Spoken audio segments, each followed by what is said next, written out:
Living in Bepu for almost a year now, I've realized how much I've gotten used to the city. For one thing, coming from America, I've never had to experience sorting out my trash before. Sure, I've done paper recycling in high school, but I never had to sort my trash like I do in Japan. Now that I'm used to it, however, it's not that bad. Well, that's just one example.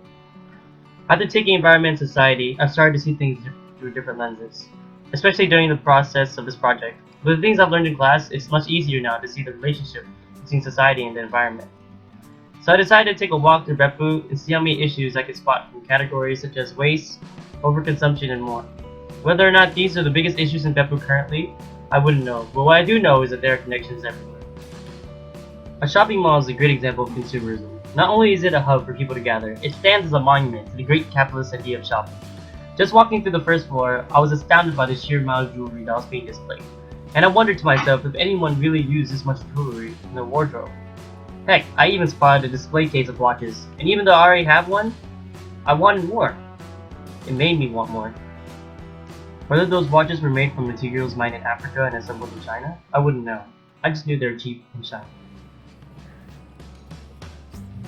Moving on, as I got on the escalator, I realized the scope and size of the mall, and it makes one think about who was here before there ever was a mall. Maybe it was just a patch of sandy grass, and now it's become a 45-story shopping center.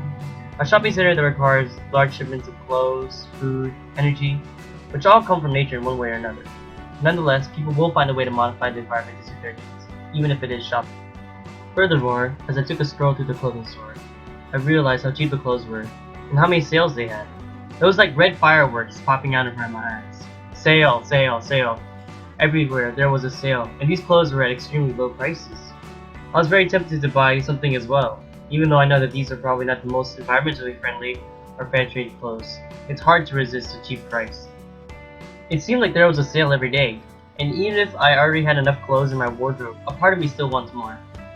I didn't buy any clothes in the end, but I was very tempted to. Next, I decided to check out how people threw out their trash, and how it all works, and I saw a child throwing her paper cup away.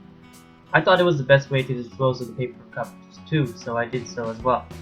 It was only after the fact, though, that I realized there was a separate container.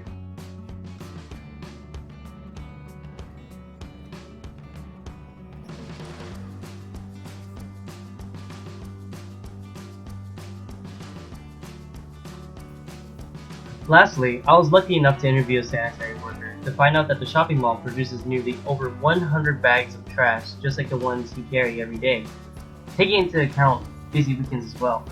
In comparison to my 4-person apartment, which only has 1 bag of trash every week, 1 day in a mall equals 100 weeks living in my apartment. Now sadly, I wasn't allowed access to the garbage disposal area, but I was able to gain lots of information from him.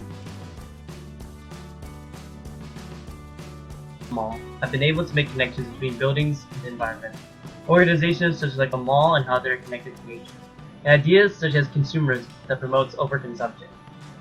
When we modify the environment to fit our needs, we should take a holistic view of what we created and how it affects the environmental system.